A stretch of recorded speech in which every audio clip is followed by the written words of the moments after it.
زما خو دا ما د دې جهان سره ډېره کرکه کېږي ما ته چې هر څو یو سړی پر سجده مړ سي او لا ان شاء الله العزیز زما به سر په خلاص چې یاره پر سجده خو مړ سوې یعنی په دې علاقه کې دونه غټ غټ حاجیان ګرځي سپین ږیري چې لمونځ وکړي بیا یې تسبیح په لاس کې موږ دعا کوو دی ذکر کوي وایي یاره وده زما ذکر زما اوراد نه دي پوره سوي دا راولاړ سي پر دې میډیکلانو باندې ګرځي ایکسپایر دوايانې اخلي تر وخت تېرې دوايانې نو تر وخت تېره دوایي خو سړی وژني او نو دوا نه ده بس میډیکل کې کومه دوایي چې دغه ایکسپایر نه ده هغه په 100 روپۍ ده مثلا او چې ایکسپایر سي هغه په 15 روپۍ په 60 روپۍ ارزي بس دغه راټولوي ښه بیا بس وایي بیا نو موږ هلته بس خپل یو ترتیب لرو یو څو 15 شپږ شریکان بس بیا راولاړ سي دغه سټیکر چې کوم دی دا کوم کاغذ پر لګېدلی دی د دا کاغذ پر ځای باندې بل لیبل ورباندې ولګي د هغه رقم لیبل هغه ایکسپایري چې دغه 2022 اوس 23 روسیې د 23 ورباندې ولیکي بیا چیش کوي بیا چیرې راستوي موږ افغانستان لره راستو موږ چیرې راستو افغانستان لره راستو نو دغه خلکو چې د زموږ د خلکو د سپۍ زیات بد کېږي خو نو دغه سپۍ پر پیټ سوي دي موږ خو نه دي کړي دا چمونه بیا په مسجد کې په اول سب کې هم ولاړې بیا چې معنی چې لمونځ وځي دی صدقې پر سجده سي خدای دی خدای زما ګناوې را معاف کړه ستا ګناوې چی شته چې در معاف یې کړمه تا خو د نیم جهان کور خراب کړی دی په هغه کې د الله رب العزت الله وایي زه اختیار نه لرم چې ستا ته معافي وکړمه تا خو تا د غریبانو یتیمانو د کونډو د مظلومانو لار وهلې ده زه څنګه تا معاف کړم ورسه هغې دې تا معاف کړي دا ښکاره دلته جا نه دي دا ډېرې سجدې چې کوي دا ډېرې غټې اوږدې تسبیح چې ورسره وي دا زموږ د مخې چې په لمانځه کې ولاړ دي موږ جومات ودرو دی له پر رکوع پر سجدې ویل د نفل نه یې ته منځ نفل مه کوه ورسه د خلکو کورونه مور خرابوه ولې د خلکو کورونه خرابوي دا څوک دا میډیکل والا دا کمپنیان والا ورسه ګرځي دا کمپنیان والا پر دې میډیکلانو ګرځي وروره دا دوايي درکومه په 300 روپۍ خرڅوه په څو یې راکوې والله ستا خوښه بس په 50 روپۍ بیا درکړمه یو 200 روپۍ ستا ګټه ده پکې صحیح ده او که دې دونه ډېرې خرڅې کې دغه زر بوتلان درکوم که دا زر خرڅ کړلو 500 بیا زه تا ته نور درکوم هغه دغه یې درکوم بیا چیش کوي ډاکټر صاحب حج له راستئ بیا ډاکټر صاحب عمرې له راستئ بیا ډاکټر صاحب امریکې او کینیډا او اسټرالیا له راستئ بیا ډاکټر صاحب ته کور ورکوي بیا ډاکټر صاحب ته ښایسته موټر ورکوي نو دغه حج دې تا ووایي دغه د کعبې شریفې دا ښایسته دیوالونه دې تا ووایي مقام ابراهیم دې تا ووایي هغه حجر اسود دې تا ووایي هغه حاتم دې تا تباه کړي تا خو د مسلمانانو په وینو باندې روپۍ ګټلې وي بیا یې ولاړې حج لره بوتې کمپنۍ والا وایي زه تا حج لره بیایم انا د هغې خوا چې راغلی دي روز موږ خلک ورمات سوي دي نو مولوي صاحب سهار وختي ولاړ دی وایي ډاکټر صاحب د حج د عمرې سره راغلی دی د ډاکټر زو دا چې د روس سره راغلی وای دونه غټ ګناهګاره به نه وي لکه دا و چې دی د حج د عمرې راغلی خلک به دې خطا باسي دا خلک په دې خبرو صحیح نه خطا وایي دا زموږ ډاکټران خبر سي یاره پخوا داسې و دا زموږ ډاکټران یو سړی به چې نو وباس نو مجبوري یې باس کړي هغه هم سور واچوي یو وخت ما په چمن کې بیان و چمن والا ته ما چمن واسه د ډېره ولاکه لګېږي او کتې ډېره خوا به یو سړی چې نو وباسي او چې زه تر کوژک واوښتم هغه هم بېرته واچوي صحیح ده نو ډاکټران په خوا داسې ته به ورلې ته به غریب وي ته به مطلب شناخته وي ته به د مسجد مولوي صاحب ولې انا بیا هلته ګنټې ولول فیس مه جن اخلي اوس اول سر کې فیس جمع کړي ډاکټر په تا څه خبرې څوک راغلی دي بس نو ډاکټر صاحب ډېر خوښه ماشاءالله مولوي صاحب بس خدای دې جوړ کړه زما لایق څه خدمت یې د باندې فیس چې نه اخیستې زما لایق څه خدمت یې ما درته ویل پرون مې درته ویل بیا چې ته مړ سې پر تخته چې پروت بیا زموږ د خوا وغواړه دغه رقم اما نبیجدګر به ویلې داسې به د قبر لره واستو نه به حلال نه به مردار یې موږ بیا دغه ځای په وسه پرده دی به د قبر لره واستم چې نه به حلال یې نه به مردار یې ستا پر ما د نبي خیال راغلی پر ځای د ابوجهل خیال راغلی دی یا دا خبره نشي کېدلی زه نبي نه یم ته ابوجهل نه یې دواړه مسلمانان یو ته هم کمزوری یې زه هم کمزوری یم نو زما په کمزوري پسې بیا ته ګرځه دا خالي میډیکل والا دی صحیح شو بیا میډیکل والا لر چې ورسې بیا هغه د دې چې کوم سیټ دی دا الکان موږ لرای سو مولوي سم موږ 2 نمبر دوا خرڅو موږ د ګولۍ خرڅو نو موږ اختیار نه لرو هغه موږ ته وایي په دې شان به کار نه لري موږ هیڅ هم نه صورت وایي څه چم وکم یو الک دیندار الکان پکې بکشي هغه زه څه چم وکم دی ته 2 نمبر څه په خبرم 2 نمبر دوا صحیح ده دا نو ستا غوړي راواخله دا ستا وړه راواخه دلته دې سره ګټ کې پارسلان د کوټیو د لاهور د کم د پنجاب پارسلان ایز موږ ته انار والا یا ریډیان والا د کندارو د نور انار په لګټ کړي از چې ورسره ما سره بد نه کوي انو دې خپل یا مولوي صاحب ولا کستا سره نه کو نو بس نو بد خبر نو شدا بل مسلمان سره ولي کوي یعنی انار والا ایرانی او کنداري انار سره یو ځای کې بس بیا وای دا نه سپینه خامخا پکې دا هغه شی نه د چورچ ولې دا نه سپینه خامخا پکې د الله رسول څه فرمایي من غشنا فلیس منا چا چې موږ ته دوکه راکړه هغه له موږ څخه نه دی پر اسلام باندې نه دی د الله رسول فرمایي د قیامت په ورځ به د هر دوکه باز خپله جنډۍ د هر دوکه باز به خپله جنډۍ بیا به اعلان وسي چې دا پلانۍ دوکه به دا د میډیکل والا دی دا قصاب دی دا تناره والا دی دا پرچون والا دی دا ډاکټر دی دا مولوي صاحب دی دا پیر صاحب دا د دې جنډۍ دغه دی دا به روان او د الله رسول فرمایي وایي دوکه بازه چې دی هغه جنت لره نشي تللی دوکه بازه به جهنم لره چې دا جهنمي دی جنت لره به نشي تللی او بیا پیغمبر علیه الصلاة والسلام فرمایي چې تاسو دوکه وکړئ مسلمان ته دوکه ورکړه دا دی لکه ما ته چې دوکه راکړي تا مسلمان زهیر کړي دا دی لکه ما چې زهیر کړي او چا چې زه زهیر کړم دا دی لکه الله چې زهیر کړي اوس څه چم کوئ صحیح ده دا نو په هر لین کې راواخله قصابان لره راواخله وروره غویه لاله کړي غویه د باندې تړلې لاس ورځې غویې تړلی لکه ته دا شپې شتي و دا واښه دې څنګه په دا یې خاډې ته ښکاره کوي چې موږ دا لاله ابل زه کساب ولته ویل مال څنګه کله کله یو مړ شي تېروي که نه وایي یا مولوي صاحب بس دا فوجان ووجان ته ورکو دا احساس موږ خلکو ته در اوسه نه دي ورکړي څه په وکړو موږ هم وایي که تاوان دی نو او دا قیمیا والا نه دی قیمیا دا قیمیا چې جوړې ده چپلي کباب مباب اول موږ څه ته چې راشي موږ ته ودرېږي بیا موږ چې شورا چې وو بیا به ته ووینې موږ ولاړ سو مطلب موږ قیمیا ورکو په قیمیا کې موږ نو بیا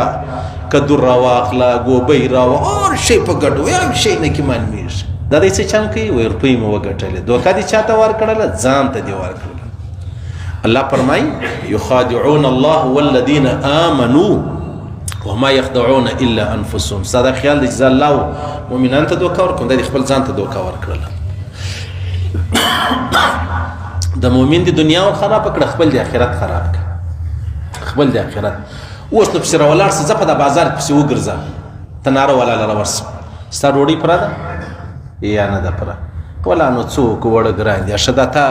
دا ډوډۍ ولې وچه کلکه ده چې دا د اوره دې راوایسته بیا کلکه سو ولا که نو خامخا په وړو کې فرق راځي نو چې فرق راغلی نو بیا دا سمو په قیمت ولې ماته راکوې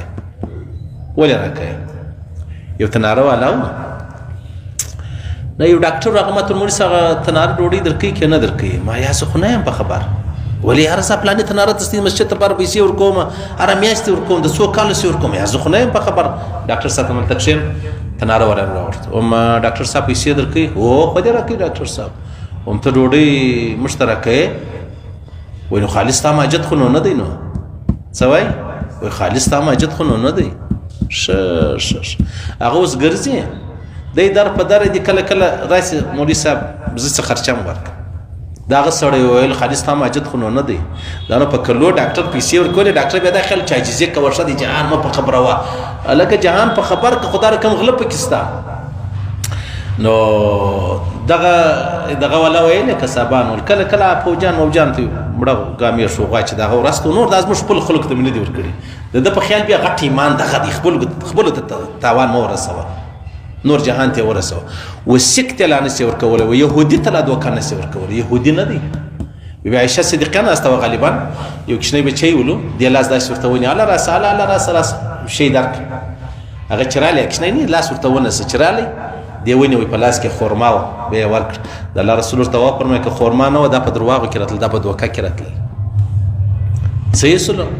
اوس به څه چم کوو نو زه څه چم وکړم تی څه چم کوو او دغه یو وخت موږ تللي وو دغه لره اسلام آباد لره زموږ څه ملګري د غزني حاجي ضمیر نو هغه د کویلې ډېر ښه کار د مزار څخه کویله راځي نو مستې په کویله کې هم چل مل څنګه کېږي وایي دا زموږ په کویله کې چل دا دی دا کانټه کېږي دا کویله دا ګاډۍ نه وزن کېږي دی راولاړ سي بس دا چې کانټې ته رسېږي د هغسې مخ پرې وټل ودرېږي یا به دی چای می ورته کوي یا چوټه ته وایي ورپورته که پیپ ورپورته که پیپ ورپورته کړي بس هلته په کویله کې پیپ ویله کړي نو هله نیمه ګنټه یوه ګنټه هله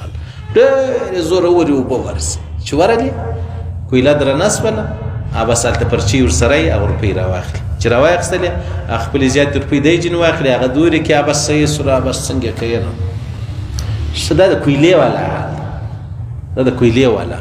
څونه دوکه باز دا څه حال دی صحیح ده دا څه حال دی دا به ګر سر موږ څه چم کوو بیا دغه رقم ته ورسه دا مسله ده درځي نه دي، درځي تا کپړې درځي لره وروړې د کپړې در جوړې کړلې چې در جوړې کړې ستا د کپړو سه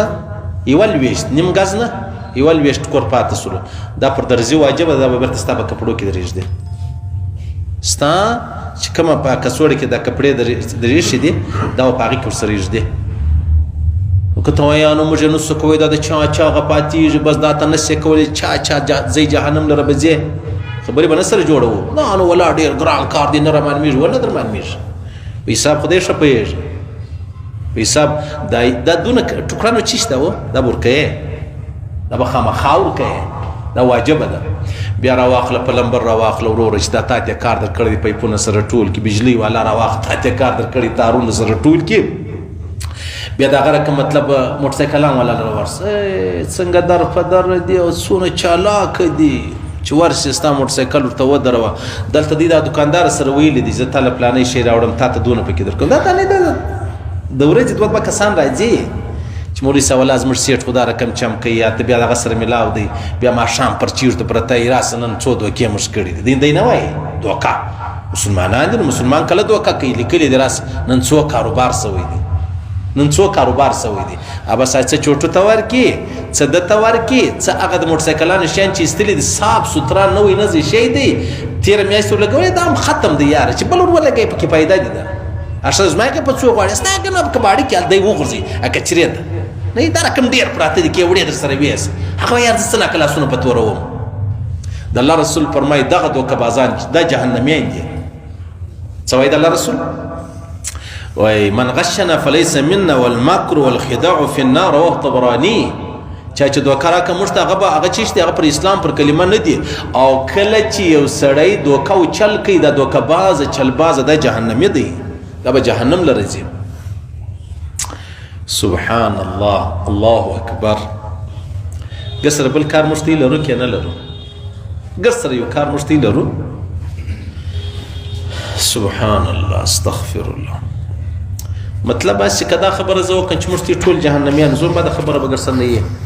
په دې کې سپین ږیرو خوا به دې سپین ږیرو ته وایي چې صاحب خوا به نه به دی ستا د ځوانۍ غدر په یاد کړه دغه دوکې تام کړي موږ تاسو ګوسې زده کړي دي صحیح ده په دې به نه سره خلاص وي چې ډېر وخت کېږي کاروبار مې نه دی کړی ما ته یو وخت چا ویلی مولوي صاحب حج لره ځو ما حج نه و کړی نو ډېر خوشحاله ماشاءالله یو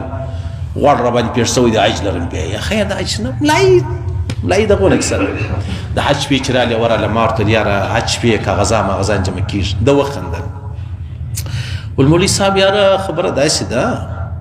زه په خپله یو اراده لرم څه اراده لرې زه خو نو ځوان یم اوس حج نه کوم